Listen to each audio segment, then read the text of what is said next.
Within 30 seconds, the entire bus was on flames.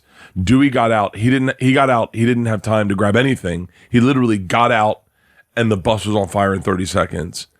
And we would have all been asleep in it, and no one would have been able to get out. Without a doubt, no one would have gotten out. No, but let's talk about it for real, because I wake up like many people did, open my phone, and I can't even believe the image that you post that your tour bus burned to a crisp. Yeah. So what happened?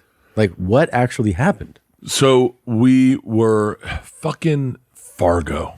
Yeah, that's how most people say it too. Fucking Fargo. Fucking Fargo. That's what people say. Fargo gets me every time. Last time we slid off into an embankment. On the bus? On the bus, and the bus got stuck. And So then this is everyone a was making real- jokes about it. You're back to Fargo. What's going to happen this time? And this is what happened. We get done the show in Fargo. We're heading to Cedar Rapids. And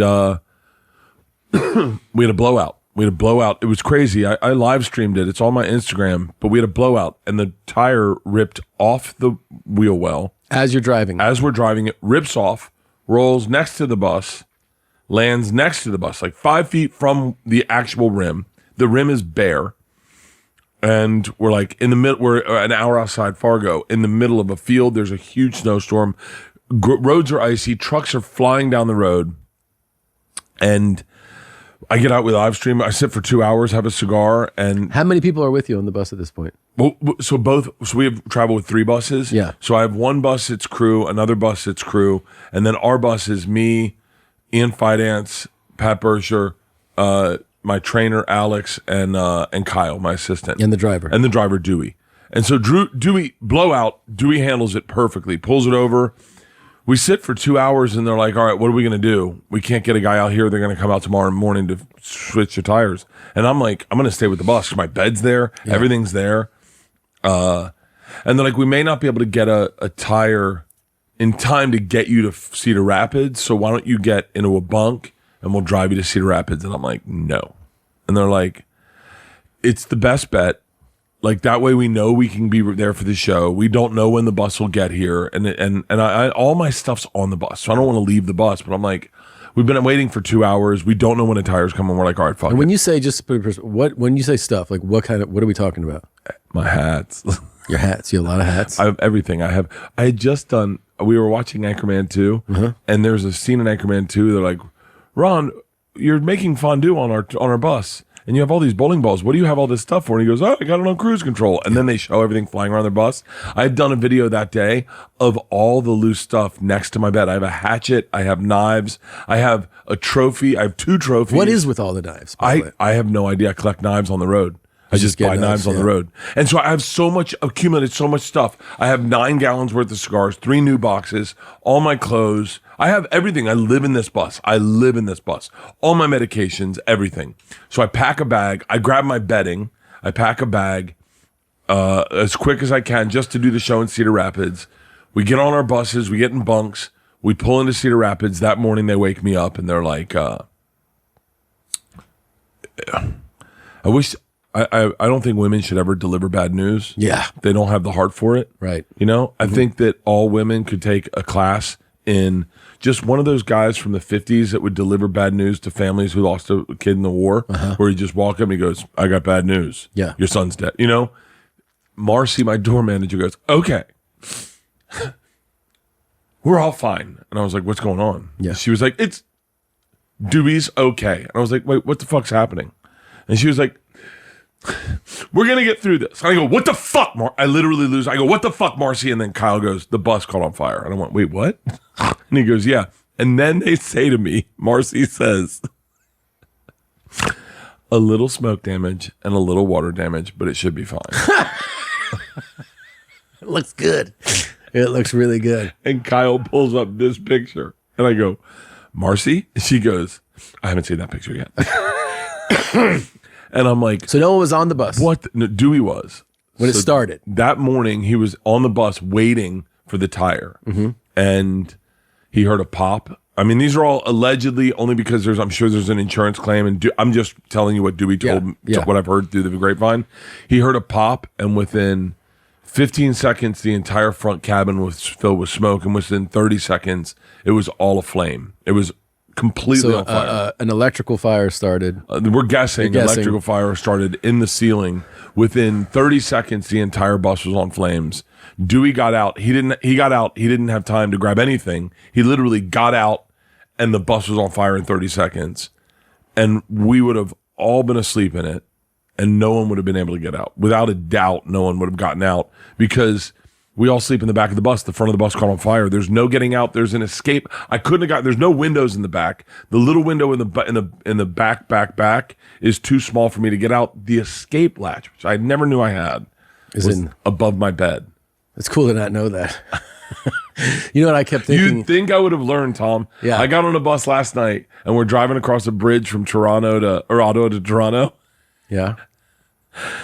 And it was like windy, and it was snowing, and I was like, I should look for the escape hatches in this bus. Just God forbid we fall into the water off this bridge, because that was the crazy thing is like the whole week it was crazy winds. So you get out to North Dakota and there's crazy winds, so it's like God's giving you a DUI. Yeah. So the bus is getting pushed and pushed, but then the big thing is everyone just wrote, "This is AI." Yeah. And I was like, yeah, that's what I'd use AI for, not to get pictures of my wife and turn her into a fucking whore. Yeah, you use it for this. I have the best AI pictures of Leanne. I'm sure. Well, yeah, I think I've seen a few. But it's crazy. You know, there's no comparison. I was telling you, the death thing hits. I've had so many close calls with death. I mean, I have the blood clot in the leg that traveled to my lungs that we caught, in the nick of time. I'm on blood thinners. I have this bus. I haven't drank. I have no tap out. So I haven't been able to drink vodka and have a drink and be like, wow. Or I have nothing, no weed, no nothing for like 2.5 months. So, but it's like, I have a hard time processing the almost died part of it. I think it's easier to process losing your home. Your hats. Yeah. My hats. I had so many hats. So many hats. I had so many great hats. I had leather pants on there. When I processed this photo, I kept thinking like, man, if you had died, that would have been my machine story, Can I tell you? Like I would have been touring for years. Be like, when I was 46, my best friend died in a bus fire. Wow. That would have wrapped it up shows. When I was 46 years old, my best friend died in a bus fire. And people would be like, here we go. Oh, shit. Yeah. I got to be honest with you. Burning to death's not the way I want to go. No. But I want to go out. I wouldn't mind going out with that bus. I love that bus. So are you, in a weird way, though, are you kind of excited to get a new bus? No.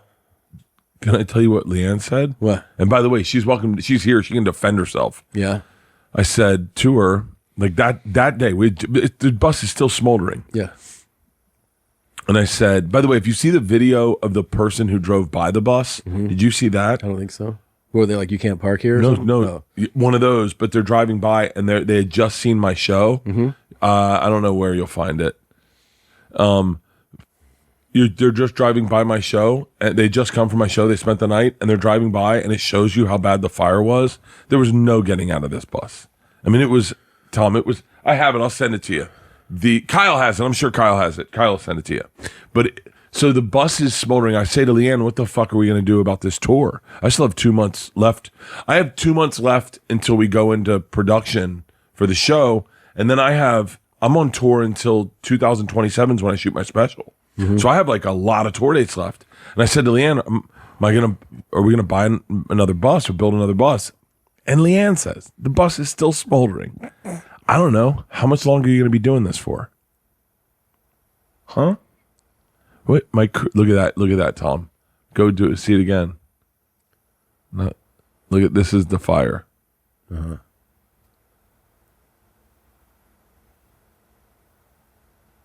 Jesus. Yeah. They could have slowed down a little bit. Yeah, I know. And by the way, they knew it was me. They did. They're like, he's dead. That's crazy. They had been to my show. Yeah. And they knew it was me. Dude, you get so That's such much. a serious photo. I know. You get so much press when you almost die. Yeah. I mean, it's crazy. Like like People Magazine reached out. Like TMZ got it right away. They got it. This is the second time they thought I was dead.